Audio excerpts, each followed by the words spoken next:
Avant de sortir un attirail un petit peu plus compliqué, un trépied et des choses dont je vous parlerai tout à l'heure, je vais quand même aborder quelques détails très importants dans le cadrage.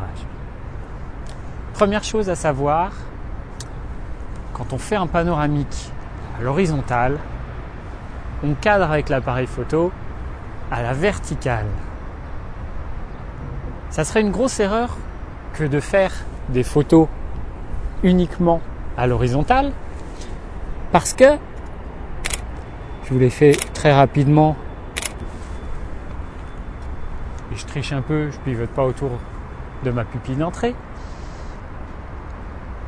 Si jamais vous faites ça, vous allez très très vite vous retrouver avec des panoramiques qui font un rapport, un ratio de 5:1 parce que votre hauteur restant identique, dès que vous faites 2 photos, vous avez déjà un panoramique dans sa définition de base. Vous êtes déjà dans une photo qui est beaucoup plus large que haute. Et si vous continuez, vous risquez de faire ce genre de photos très longues, mais avec finalement très peu de champ en haut et en bas. Si jamais vous n'êtes pas parfaitement de niveau, entre chaque photo, vous allez perdre un petit peu de haut et de bas lorsque vous allez remettre votre photo d'aplomb. Ça va pas être génial et votre photo va devenir très très fine et en gros sa hauteur va se réduire à peau de chagrin. Ça serait dommage d'en arriver là. Et c'est pour ça qu'on cadre à la verticale pour avoir le plus de champ en haut et en bas possible. Si je refais mes photos, vous voyez que si je fais seulement 3 photos, alors certes, j'ai été beaucoup moins loin, mais j'ai des informations en haut et en bas. Vous voyez mon immeuble notamment qui est quand même beaucoup plus présent. Il est en intégralité dans mon image, alors que sinon ça ne serait pas le cas. A l'inverse, bien entendu, si vous souhaitez faire un panoramique vertical, prenons par exemple mon immeuble, je vais faire un panoramique juste de mon immeuble. J'ai fait 4 photos, je les ai faites avec l'appareil à l'horizontale pour avoir le plus de champ à droite et à gauche. Voilà cette première règle. Deuxième chose à prendre en compte, c'est le recouvrement. Si vous voulez pouvoir assembler correctement vos images, il faut qu'entre chaque photo, vous ayez des zones qui se recouvrent. Il faut que, si on fait les photos de droite à gauche, si je fais ma première photo, il faut qu'à la gauche de cette photo, j'ai un élément. Par exemple, là, c'est ma deuxième colonne, mon deuxième poteau. Et quand je vais pivoter à droite pour faire ma deuxième image, il faut que je garde une partie qui était déjà présente sur ma première image. Donc là, mon poteau, il est également présent.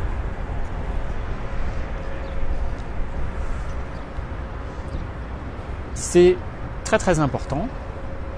Il faut idéalement que sur cette zone de recouvrement, il y ait des éléments distincts, marquants, assez précis, qui permettront de faciliter l'assemblage.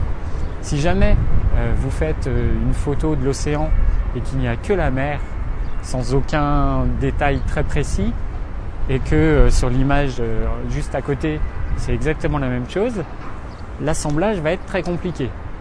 Si par contre, sur cet océan, il y a un bateau, si votre bateau peut se retrouver sur les 2 images, ça va faciliter la tâche du logiciel d'assemblage parce qu'il sait que ce point différent du reste à gauche sur une image sera le même point qui est à droite sur l'image suivante. On parle généralement d'à peu près 20% de recouvrement. C'est un ordre d'idée. 20% de votre image, à vous de voir dans le viseur, vous voyez à quoi ça correspond. Je ne sais pas comment l'estimer. C'est difficile, ça dépend. Si vous avez par exemple des collimateurs répartis sur une surface assez large de votre viseur, vous pouvez vous dire je prends l'espace entre le bord de l'image et le premier collimateur en zone de recouvrement. Ça peut être un indicateur. En pratique, on fait ça assez à l'œil. C'est pas hyper important. Si c'est 30% ou seulement 15%, il n'y aura pas une grande problématique. C'est pas un point bloquant. Par contre, il faut savoir que c'est pas forcément une raison d'avoir trop de recouvrement. Pour plusieurs raisons. Chaque assemblage donne lieu à des problèmes, des écarts d'exposition, des écarts de balance des blancs si jamais vous ne l'avez pas fixé. C'est le genre de choses où moins vous aurez de photos pour assembler votre image, moins vous multiplierez ces problèmes de raccord d'une image à l'autre. Il ne faut donc pas croire que faire des photos avec 80% de recouvrement sera une meilleure idée que seulement 20. De même, plus vous avez d'images, des images de 10, 20 mégapixels, plus vous avez un traitement lourd dans votre logiciel. Donc si au final, pour faire un panneau d'un rapport de 3:1, il vous faut 15 photos, vous allez vous retrouver avec 15 fois 20 mégapixels. Votre ordinateur, il va commencer à souffrir un petit peu. En plus, les logiciels sont, on va dire, un petit peu calibrés pour ces fameux 20% de zone de recouvrement et vont donc plutôt chercher à utiliser les zones en question pour assembler les images. C'est plutôt dans ces 20%-là, dans ces 20% de gauche ou de droite d'une image et d'une autre, que vous avez le plus de chances de faire des raccords. Si vous avez des raccords qui font 80%, ça peut perdre un petit peu certains logiciels. Pas tous, mais certains. Donc pour ça, il vaut mieux être assez précis et éviter donc des raccords trop importants. Enfin, dernier point, c'est la notion de mouvement.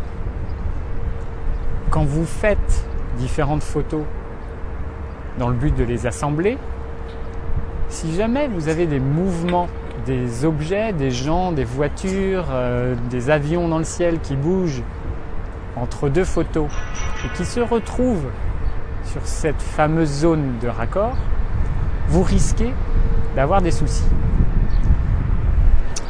Derrière moi, j'ai pas grand chose qui bouge pour vous faire un exemple, mais je vais vous en donner un quand même. Vous avez un bateau sur la mer. Vous faites votre première image, photo de droite. On va juste assembler deux images. Sur la photo de droite, votre bateau se trouve à gauche et il va bientôt sortir de votre cadre.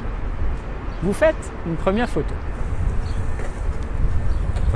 Votre bateau est donc à gauche. Il est figé parce qu'il fait très beau, vous avez un temps de pause très court, mais il est à gauche.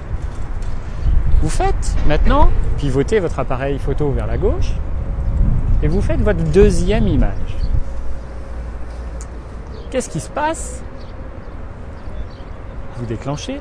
Votre bateau, maintenant, il est rendu, on va dire, au milieu de votre deuxième image. Vous essayez d'assembler ces deux photos. Le seul point de repère que votre logiciel va avoir, c'est, et là, on est attaqué par les pigeons. Le seul point, je disais, c'est ce bateau.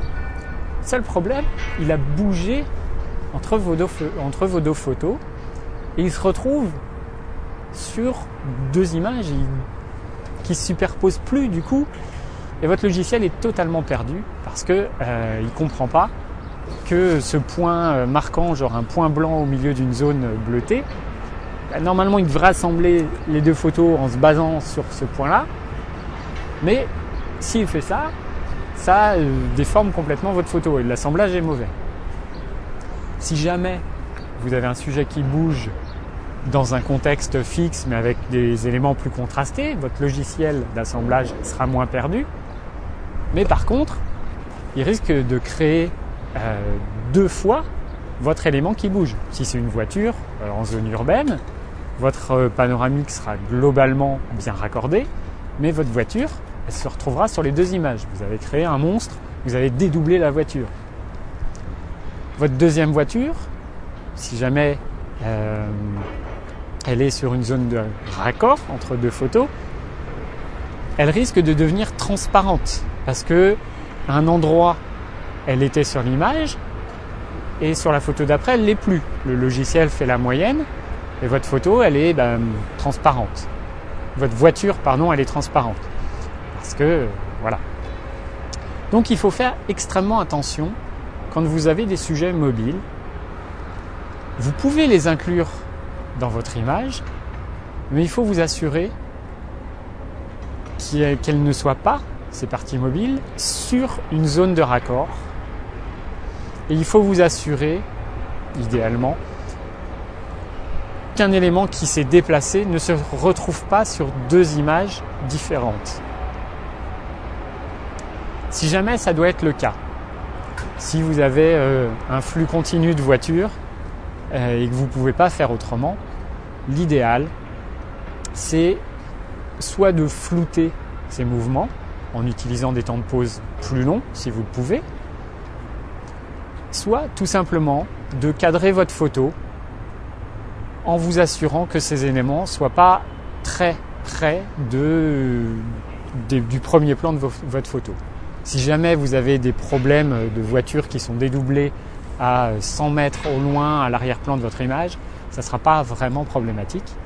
Si par contre c'est à 3 mètres, il va se passer un truc un peu bizarre. Voilà, si vous avez si vous avez une voiture strictement identique sur 2 images, ça va faire un petit peu bizarre. Donc voilà pour ces notions de cadrage et les choses auxquelles vous devez absolument faire attention si vous voulez faire un panoramique réussi et qui ait en tout cas l'air cohérent et si vous voulez faciliter l'assemblage des images.